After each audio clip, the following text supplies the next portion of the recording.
राहुल, एक युवा पत्रकार, शांत गांव में कदम रखता है। सूखी धरती और दूर की लखी के धुएं की गंध रात की हवा में भर जाती है।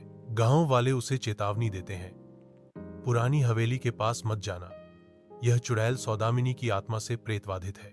कई गायब हो गए हैं, दूर रहो, वे चिल्लाते हैं। उनकी आवाजें रात में गूंजती हैं।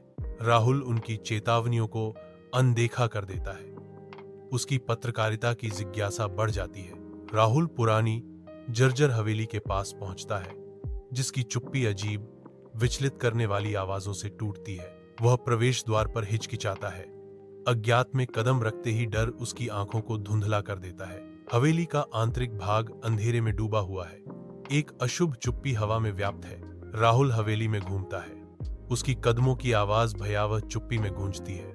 अजीब वस्तुएं चारों ओर बिखरी हुई हैं। उनकी आकृतियां मंद रोशनी से विकृत हो गई हैं। एक महिला की कराहने की आवाज शांति को भंग कर देती है, जिससे डर की भावना और तीव्र हो जाती है।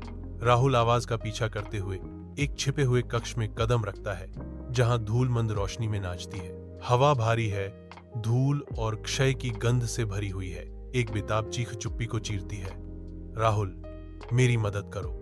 राहुल ने सौदामिनी को मुक्त कर दिया, क्योंकि मंद रोशनी वाले कमरे में परछाइयां टिमटिमा रही थीं। सौदामिनी की आंखें एक अप्राकृतिक रोशनी से लाल चमक रही हैं। वह एक चुड़ैल में बदल जाती है। सौदामिनी हवेली में घूमती है, मानो क्रोध का तूफान उमपा हो। सौदामिनी के प्रतिशोधी तांडव शुरू करने पर अराजकता फैल जाती है। उसके सामने ग्रामीण गिर रहे हैं। राहुल सौदामिनी का सामना करता है। उसका चेहरा निराशा के मुखौटे में ढका हुआ है, क्योंकि वह उसके विनाशकारी रास्ते को रोकने की कोशिश करता है। सौदामिनी विद्रोही खई है। उसकी शक्ति प्रबल है, क्योंकि वह राहुल के उसे रोकने के प्रयासों को दरकिनार कर देती है। गांव वाले डर के मारे इकट्ठे हो जाते हैं और राहुल का जला हुआ शव हवेली के बाहर पाते हैं। राहुल की आंखें पूरी तरह खुली हुई हैं, जो उसके अंतिम क्षण के आतंक को दर्शाती हैं। गांव वाले इकट्ठे होते हैं।